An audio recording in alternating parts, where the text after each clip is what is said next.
Hey guys, thanks for joining us out here at Glen Helen Raceway. We've got our 2025 Kawasaki KX450SR, the special racer. They have been offering this now for a little bit and brought it back for 25, and I think a lot of people are stoked. And we got our first ride on today, and amazing looking bike, and I think all of these manufacturers that are offering these machines are doing a good job of not just throwing stickers and a few bolt-on things on. They're actually taking the time to make sure these are a step above what the production bike is. Everything works together and for a purpose. So let's go over what this thing has on it first. So starting with the suspension, it's got Showa front and rear suspension that is essentially stock tubes, but just coated with Kashima inner and outer. Different caps up top that's anodized, looks a little sharper. And it's got the anodized shock shaft that just kind of helps with stiction. It makes it move a little bit freer. You've got a Hinson clutch cover. It's just the cover, no basket or pressure plate or anything like that. Really just for aesthetics, but also it doesn't scratch. The stock ones tend to have the paint rub off and they look a little worn early. This thing will last you all year, so that's nice. You've got multiple power mode settings. We'll talk a little bit about that as well. Full Tie 6 Pro Circuit exhaust, black Renthal rear sprocket, gold DID chain. It's got race team inspired graphics. X-Trig triple clamps. These have the split in them. Just a better clamping onto the fork, allows them to still work. It doesn't pinch them at all, and gives it a little bit different flex character. You've got a magnesium gold cylinder head cover, ECU settings that are designed to go with the exhaust and the intake ports, which are hand polished by KHI. And then obviously the rims as well, DID Dirt Star XTX rims. So, okay, so those are the things you get. I mean, the bike also comes with Renthal handlebars, ODI lock-on grips, which are great, and Dunlop MX 34 tires, kind of the just really premium products all the way around. So you're getting all of that for $13,599 is MSRP on it. And again, we get asked all the time, well, is it worth it? What if I was to just piecemeal this, and do I need all that? I can't answer that question for you. Do any of us really need any of this stuff? I mean, yes, we do. That's the answer. Of course we do. But what will your budget allow? That's up to you. But let me tell you what we thought of this thing on the racetrack today. And it was tough. It was freezing cold. It's been windy here, so there's zero moisture in the ground. The track was hard and choppy and silty berms. It was a struggle out there to get comfortable. And so a real good challenge to see if you can make a motorcycle feel comfortable underneath you out there. And my first takeaway, the thing that just hit me right away about this bike is, holy crap, does this have a lot of motor? And I would tell you that without question, this bike, of all of the Works Edition, Factory Edition, etc., this is the biggest difference from stock to, the SR model. It's huge in terms of engine performance. I clicked onto the aggressive map setting once and then immediately went back down to stock because it's just too much. For conditions we had today in particular, loose, not a lot of traction, real chattery and hard. I had full traction control on and I had softest map I could get. But it's just a ton of horsepower. When you go down Talladega, I mean, my vision's getting blurry. It's a very, very fast motorcycle. Really strong middle to top. That's where this thing just wants to eat. So the bottom end, it kind of feeds in like the production bike, but then boy, it builds, and when it builds, it just keeps stacking horsepower. It's really, really fast. That is, I would say, my biggest takeaway. If you're looking for motor, this is worth it. They did a really good job building horsepower. And it's good and rideable. I wish we had like deeper conditions traction where you could really get into this thing and lay into it, because man, it'd be fun. But that was not the case today. So our biggest challenge today was getting it to handle.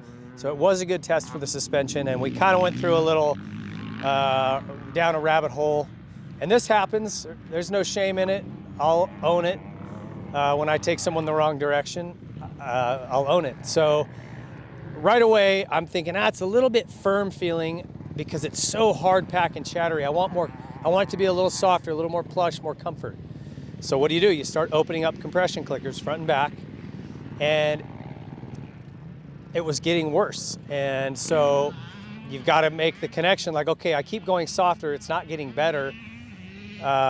What's happening? And a lot of times what happens is you're already too far down in the stroke. And so if you're too far down in the stroke, it doesn't have room to work. You know, that real light, free part of the top of the stroke that's designed to gobble up little chops and chatter, you're past that. You're down into the part of the stroke where it's meant to start absorbing big hits, bigger bumps, jump landings, and that's where you're riding. So you don't have any of that real free movement and that comfort that you're looking for, so you have to go stiffer. It's super counterintuitive. This happens to me every now and then, and I keep going and keep going softer, and then I finally go, okay, well, this must be happening again. So let's go back to stock and then go 2 clicks stiffer, which is exactly what we did today, and that was the best I felt all day. We were 2 clicks stiffer, front and back, low speed, and that was my best setting all day. Sag at 105, and it felt great. I mean, as good as you can feel at Glen Helen in the afternoon, right? But if you get one of these, the suspension is more firm than the production bike. So that's something you need to know going in. It is going to be a little more firm feeling, but if you are wanting a little more plushness and comfort, try going stiffer on your compression clickers. I know that sounds insane, but it's just the way it is. It has the ability to lose you, and there's 4 cc's more oil in both forks, and that helps give it a kind of a better hold up, so it doesn't feel like, man, my forks are way down in the stroke. You still feel like you're kind of up where you're supposed to be, but you're not. You're still down too far past that real cushy top part. That is what you're going to feel when you're hitting little chatter and breaking bumps and sort of coming around flat turns.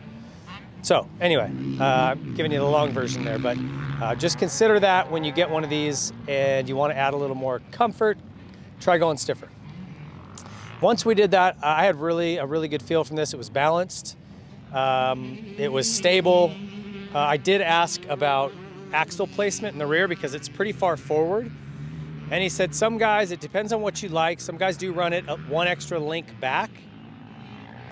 But it kind of depends on how you like to ride. If you like to steer with the rear, or you want this thing to turn a little tighter, you want a shorter wheelbase.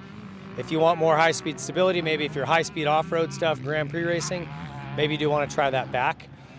We also asked about the frames, the head stays, the mounts here on the engine, because they do have multiple holes where you can mount it forward or backward. It's a whole different bracket, but you can mount it forward or back. And the feedback I got was that when you mount it in the forward position, you'll get a little bit more planted front feel, like a little more weight, a little more bias on the front. And when you are in those back holes, a little more planted feel in the rear because you got more bias to the rear. And it's all personal preference. What do you like? How do you like your bike to feel? But it's neat that Kawasaki's offering that in addition to the multiple handlebar mounts, additional foot peg mounts. Gives you a lot of versatility. If you're a really tall guy, really short guy, have a weird riding style, whatever, you can make it work on this bike. Great grips, I love these. Brakes worked really well. Hydraulic clutch worked well. Tires were good. This Pro Circuit exhaust has a really throaty note. It's just a very cool sounding bike. So not only are you making a ton of horsepower, but you sound awesome, which I like. Other than that, it's a lot of aesthetics, but the performance overall significantly better than production. Not that production's bad, but if you are a higher level rider and you're looking for a kind of a further advanced platform to start from, you could really jump on this. Maybe you valve the suspension for you specifically, but you could leave this motor just the way it is, and I don't know many people that would need any more. This is crazy. It's a lot of horsepower. So they really did a great job with the motor. And the suspension, again, it is all stock internals. It's just coatings and a little bit better finish and stuff on it. But if you get it valved for you by an aftermarket company, it will work a little bit better. It'll just have a little bit more of a free character to it. So small chatter and things like that, you're not going to get as much binding, as much friction as it moves. So Anyway, great stuff. And the triple clamp will also help. You'll notice a little more comfort there with flex and things like that. Not so much feedback to your hands. And that was it. Great day on this bike. I am a fan. All of these, like this special racer model is great. I wish they had a 250. I'd love to see that. Maybe they'll bring something down the pipe here in the future, but for right now, this is a great bike. And if you're looking for a very high-end Kawasaki, this is your guy. Check your local Kawasaki dealer. They should have these things in stock very soon. And I can't recommend it enough. So thanks to Kawasaki for having us out. It was a fun day. We'll see you guys on our next project, bike and or build. Stay tuned. If you like this video, please be sure to leave a like, subscribe to the channel, hit the notification bell so you don't miss any of our future videos, comment what you thought, and share it with your friends.